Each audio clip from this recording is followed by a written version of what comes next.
हिमाचल प्रदेश बीते दिनों 25 दवा उद्योग में बने 40 दवाइयों के सैंपल फेल हो गए। केंद्रीय औषधि मानक नियंत्रण संगठन CDSCO के मानकों पर इन दवाइयों के सैंपल फेल हुए हैं। प्रदेश के अंदर फार्मा उद्योगों के दवाइयों के सैंपल फेल होने का ये पहला मामला नहीं है। ऐसे में सरकार भी इसको लेकर गंभीर नजर आ रही है। बुधवार को शिमला में स्वास्थ्य मंत्री धनीराम शांडिल ने प्रेस वार्ता के दौरान कहा कि दवाइयों के सैंपल फेल होने से प्रदेश की छवि पर बुरा असर पड़ता है। इस तरह के मामलों पर कड़ा संज्ञान लेते हुए उद्योगों पर एक्शन लिया जाएगा।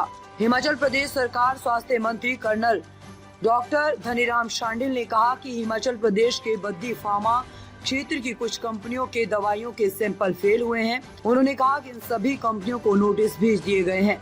उन्होंने कहा कि इस पर विभाग तफ्तीश से कार्रवाई करेगा।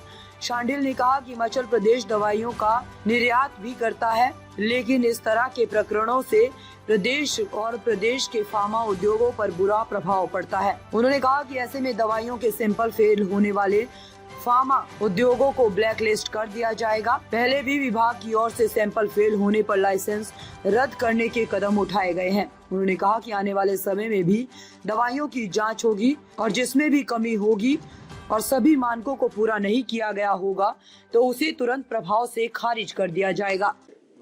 Alert sort of thing on 23rd of January, जिसमें कि कहा गया है कि बहुत से सैंपल्स जो दवाइयों के हैं वो हिमाचल से संबंधित हैं और वो मानकों के अनुसार ठीक नहीं पाए गए हैं। As per the given standard, 38 samples declared not of standard quality और वो का बिलोंग करते हैं जो हमारी 25 firm licensed under drugs and cosmetic act और 2 सैंपल ऐसे डिक्लेयर जो नॉट ऑफ स्टैंडर्ड क्वालिटी, जो एक ऐसी फर्म है जो FSSAI मतलब फूड लाइसेंस के नीचे नहीं आती है। इन 38 सैंपल में से 8 drug sample declared not of standard quality pertain to firms MS Alliance Biotech. The risk-based inspection of this firm was done. ये मैं आपको बता दूं कि इन चीज़ों पे पहले भी बहुत संज्ञान लिया है विभाग ने और हमारे ड्रग कंट्रोलर टीम ने।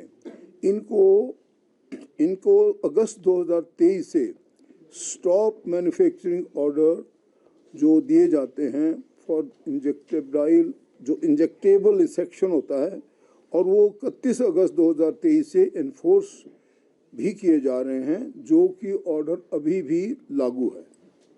ये 38 सैंपल की बात रही। जो फर्दर 4 और 1 अगस्त ड्रग सैंपल्स हैं declared as not of standard quality pertain to MS Kanha laboratories and Kanha biogenetic Baddi district Solan Himachal Pradesh respectively. तो इन 2 फर्म की भी जॉइंट इंस्पेक्शन, जिसमें सेंटर की टीम भी होती है और स्टेट की भी होती है, और ये नवंबर 2023 को भी इनको स्टॉप मैन्युफैक्चरिंग ऑर्डर दे दिए गए हैं, जो कि 4 नवंबर 2023 से for not standard quality in the present alert joint inspection under risk based approach had already been carried jointly by state and CDSCO centered on the 9 firms which are responsible for 21 not of standard quality drug sample, और इन सबको show cause notice along with the direction of recall of drugs in question are being ensured to all the defaulting firms। and मैं इतना बता दूँ आपको कि ऐसा नहीं है कि विभाग को इसके बारे में जानकारी नहीं है। ये बात सही है कि जब इतनी बड़ी मात्रा में कोई ड्रग फेल हो तो उसमें प्रदेश के नाम पर भी सवालिया निशान पैदा हो जाते हैं कि क्या हमारे इतनी लोगों की इस प्रकार से अलाउ किया जा रहा है। इसमें कुछ एक चीज़ें समझने की हैं कि जो कुछ इंटरनेशनल मार्केट में, कैसा मैं अंदाज़ा लगा रहा हूँ, जिसमें भी आई मे बी रॉन्ग, कि मैं समझता हूँ कि जो बाहर के देश होते हैं दे आर वेरी पर्टिकुलर। कोई भी चीज़ जब तक अप टू मार्क नहीं होगी, कोई भी चीज़ जब तक उनके स्टैंडर्ड और नॉर्म के मुताबिक नहीं होगी, उसको एक्सेप्ट नहीं करते हैं। दैट इज़ ए फैक्ट, और वो एनफोर्स भी करते हैं और वो करना भी चाहिए। और मैं तो अब ये भी कहना चाहता हूँ ऑन दिस फोरम कि जो भी सरकार सप्लाई लेगी उसमें हम special board of officer, board of directors, I may myself be there, we shall see कि जो भी लिया जा रहा है क्या वो सचमुच में बिल्कुल स्टैंडर्ड के अनुसार है या उसमें किसी प्रकार की कोई कमी है, और कमी है तो वो आउटराइट वहीं पे हम रिजेक्ट कर देंगे, ताकि इस प्रकार के सैंपल जो कि इंटरनेशनल कम्युनिटी में बाहर हमारा भी नाम नीचे लाते हैं वो पहले से ही बंद कर दिए जाए। इतनी सख्ती करने की ज़रूरत पड़ेगी। जो भी हम प्रोक्योरमेंट करते हैं उसमें हम भी पूरे मानक और पूरी चीज़ों को एक बार फिर देखेंगे।